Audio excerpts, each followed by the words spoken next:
Hey, remember this video right here? Yeah, let's talk about it.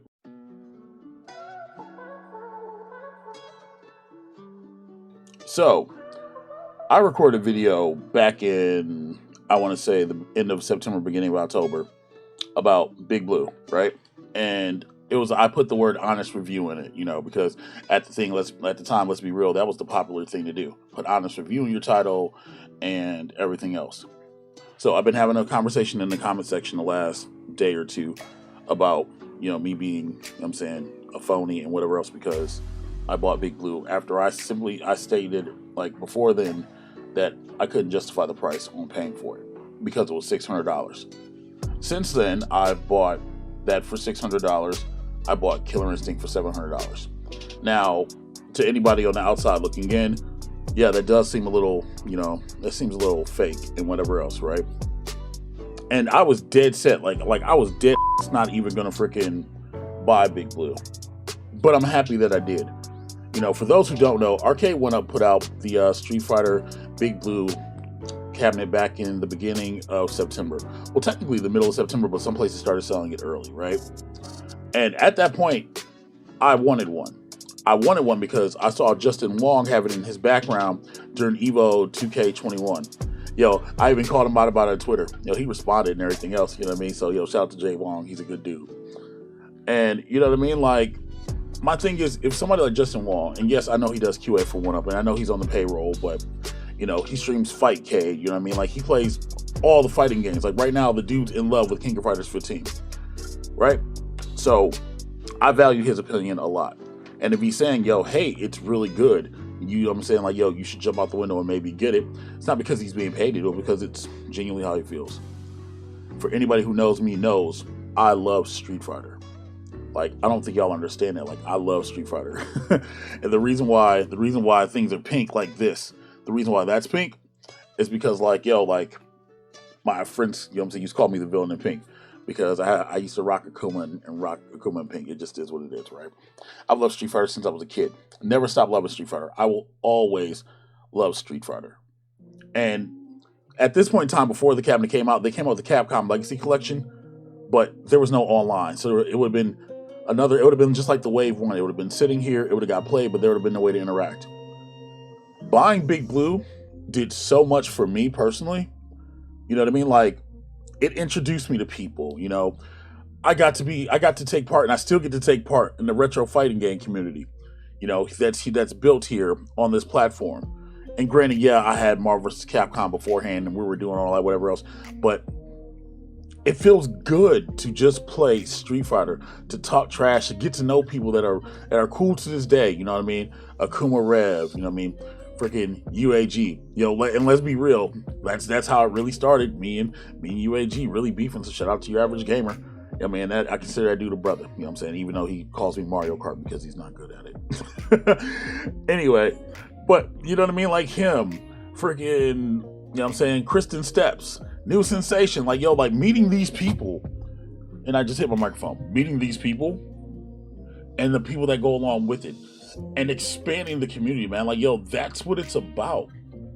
Like, I love interacting with people. Whether I win or if I lose, man, none of that matters. But being able to play on Big Blue is, I'm saying, the same experience with playing on Marvel vs. Capcom, except I play Big Blue a hell of a lot more. You know what I mean? Because I love Street Fighter, And it's that feeling of sitting in, getting your hands dirty, playing one-on-one with somebody online. Or, being somebody who's watching an awesome match, like if you get to spectate an Obliviate match or a DJ Ilk match, you know what I mean? Like, even watching Bobby Vu, the one who did that panel right there, that's on there, you know what I'm saying? That made that thing stop feeling like a toy and actually feel like a rich, actual, like, arcade. That's great to me, legitimately. Like, the people that I've met, the connections that I made, and, like, some of the friendships that I've formed, like, I'm saying, like, it all is impactful. Yes, even the Bodega Brawler welcome to die with his Bodega Wi-Fi. Yes, even him too. You know what I mean? And at the end of the day, that's what it's about.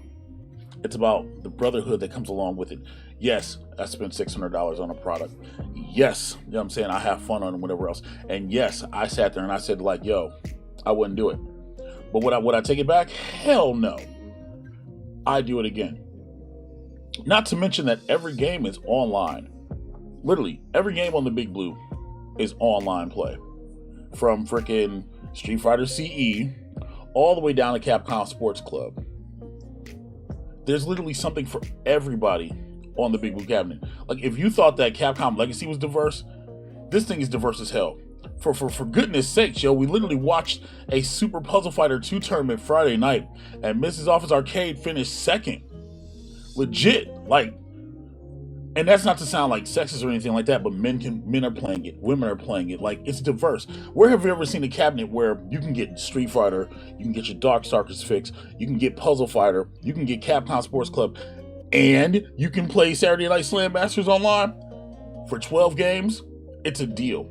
Literally, as much as I paid that cabinet, if you think about it right now, and you were putting tokens into your cabinet, I've already paid for that. I paid for it twice over.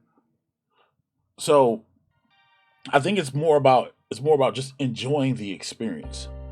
You know, I'm not shill for 1UP, even though I get accused sometimes of being part of the Illuminati of Arcade1Up, and that's fine. You know what? I'll take that. I'm okay with that. But know that I'm enjoying my Arcade1Up Big Blue. Yes, we replaced the panel, and because the Bobby Boo panel is amazing. You guys saw the video for it. If you didn't see the video for it, the link will be right there. Right? But even before that, I claimed and blanged on them buttons. You know what I mean? And we got busy. Like I said, I forged friendships, man. Like, and the experiences that I've had, and watching the community grow, and watching people invest, and just realize that, hey, this is worth having, is amazing to me. And at the end of the day, that's what matters. 6 months later, could I recommend a Big Blue? Hell yeah. Especially right now, because Best Buy is selling it for like $500. Kohl's is selling it for like $500. Hell, if you can find it on Amazon, Amazon will price match it. Literally, Big Blue, I said, was probably the best cabinet of 2021. And I stand by that. You know what I mean? From Arcade1Up, because I think, you know, just saying from Arcade1Up, it's still the best cabinet from 2021. And I stand on that. Literally. If you haven't gotten one, get one. Holding out, wait for it to go on clearance or whatever else. They're not even in stores, so you're not going to catch it like that. Join the community. Come have some fun. That's what changed my mind. That's what made my decision on picking up a Big Blue a no-brainer. And I'm hoping that the same thing happens for Killer Instinct. You know what I mean? Because I want an awesome community to grow from that too. And at the end of the day, that's what it's about. Community.